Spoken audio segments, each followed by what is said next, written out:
हम कथा प्रसंग गा के तरह करा दिल रहने हां आ तू कहत रह कि पे लब पैदल दौड़ा दे कर बताओ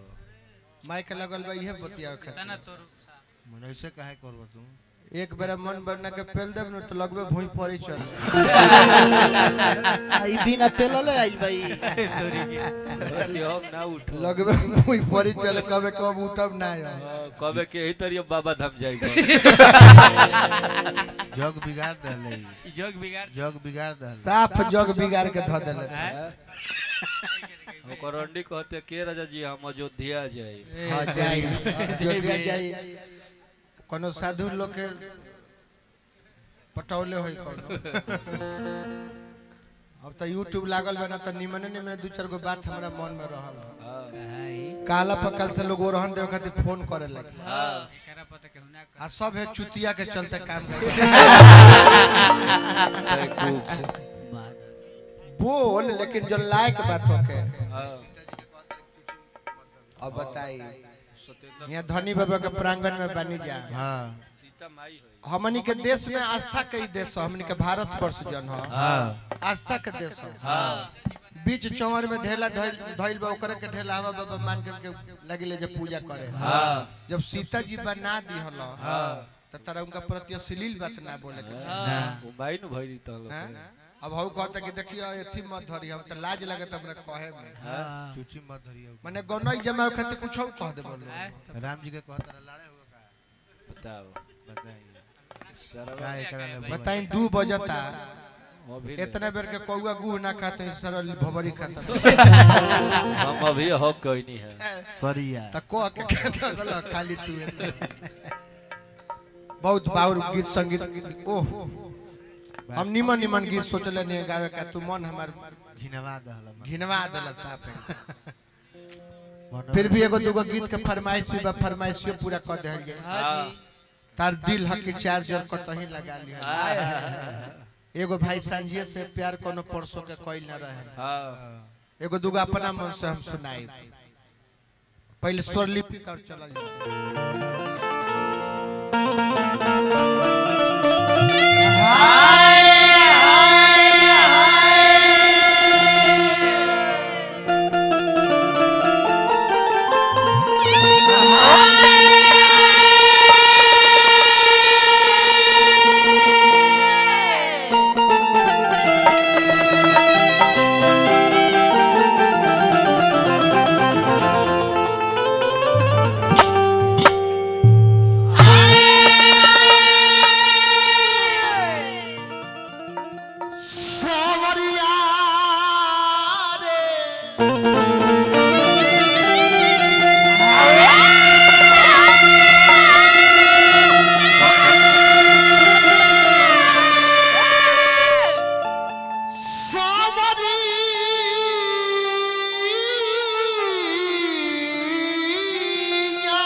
दोगुन चौगुन ना देखल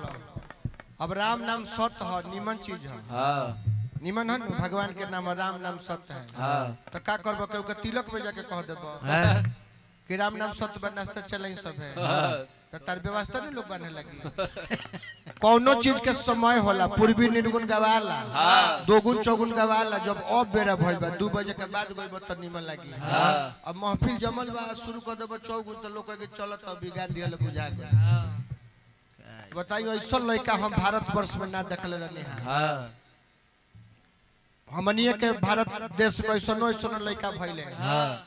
कि अपना बाबूजी खातिर प्रण क दियले कि हम जीवन बिना बियाह शादी कर रह जाए आई कैसा लड़का बारे कहतर कि बाबूजी हम मुएले बारे हम तरवरिया ले ले मैं बाबूजी के मैं गड़िया दे दी हां हाँ ढेर दिन से उनका नहीं मिला हाँ इतना दिन से उलाने चट के बारे अच्छा कर बाबू कर गोड़िया ले तू कर माई के बुरिया का ये भी क्वेश्चन सही है। हम ये बचाओ तरनिया तले तू कह दे तो बाबूजी जी के भेज ना दो जोन लेवे ले खोई के दे दिए आवेला के नहीं खान तो हमने के एक दिन आवत तनी जाओ वही जा एक काली पहला जाके 5 बार सोरो जी जे खरा हो करीब जी गीत संगीत ना होई तकरा के गाड़िए देवे के मन करे हां गीत संगीत में हमरा आवाज गाना बजा अब बताइए बोका ई बात कहे में एकरा तनिको लाज बुझाइल है एकरा विपक्षी में विनोद भैया हम बानी हाँ एकरा विपक्षी में जीत हल चल बारे हाँ आई कहता कि हमरा आवाज के जवाब दे दी हाँ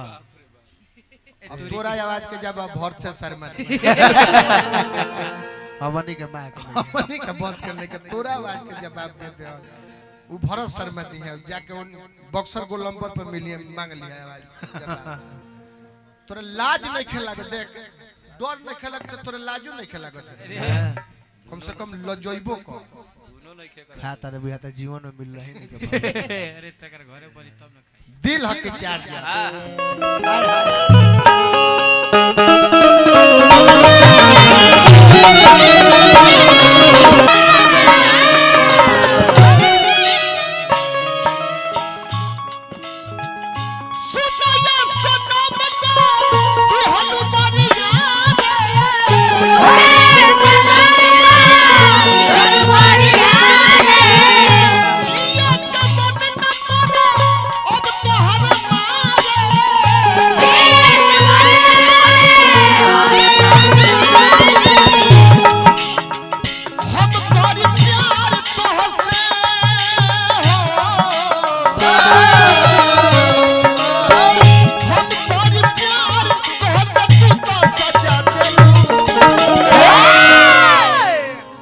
हर दिल हो कि चार चार नहीं लगा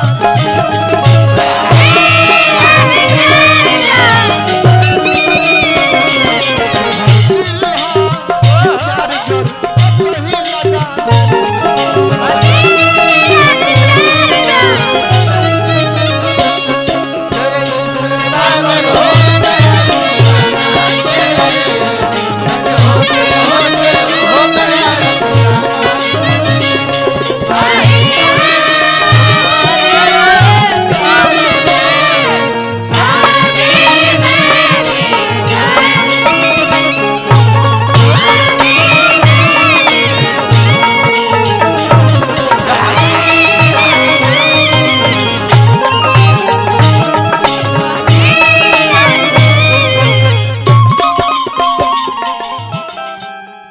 कमेटी के सदस्य बने हमारा विश्वकर्मा भैया पुरस्कार दिल भाई नारायण जी कमेटी के बना के राखी हमारा मंटू साउंड वीरपुर हमारा बीरू जी मंटू जी हजारों हजार रुपए पुरस्कार हमरा के दिले बनी नारायण जी साउंड के बना के तारा लोग के बना के कपन मुस्कुरालू तू छनबर उठ जालू कपन मुस्कुरालू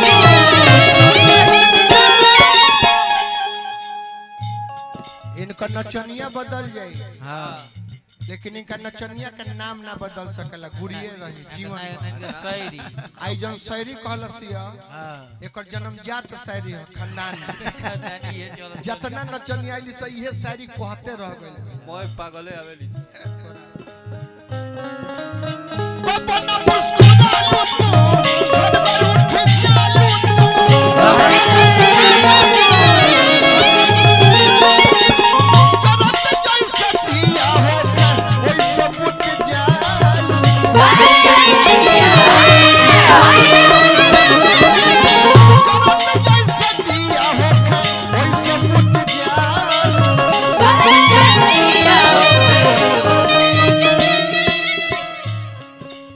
हमरा रोहित भाई बानी कमेटी के सदस्य बानी एक कमेटी में एगो हम खासियत रोका हो एगो माला भिड़वा का हम देव मालावा बान ना रोकी ना सांझिए सरियो हमनिए के सेवा में बानी एगो रोहित भैया के हाँ गइबो करी ले एक मतलब के गांव में दू गो गाय हमरा प्रिंस बाबू और रोहित बाबू वाह 8 आदमी अच्छा तो 2 आदमी को हम देखत तनी हम कोशिश करत तनी कि यही ताल में दोनों आदमी के कहेगो गीत हम गवाए हां एगो रौरा गाय एगो हम प्रिंस भाई गाय वाह इनका तो गीत पे खाली शायद केशव फौजदारी भई रहे कोनो गीत गावल कोनो गांधी जी के गीत कोनो गावल ये कहेगो गीत गावे का आई कमेटी में एगो हम खासियत देखनी है अने हमरा बुझाता कि 25 26 27 हार एकरा ऊपर के लोग कमेटी में क्यों नहीं तो धनी बाबा के कृपा वैसन होके कि साल में कम से कम 10 गो सरकारी नौकरी कमेटी के लइकसन के लागे वाह कि कम से कम हर एक साल बरियार प्रोग्राम होत रहो हमनी कहीं सही आवत रहे सुतन देलु सपना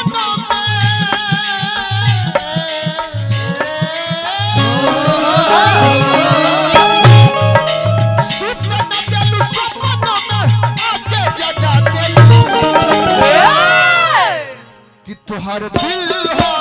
कि चार्जर नहीं लगा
विश्वकर्मा भैया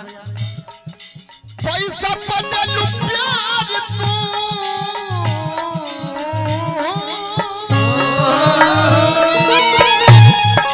पैसा बदलू प्यार तू हमके भुला दे कि तोहर दिल हो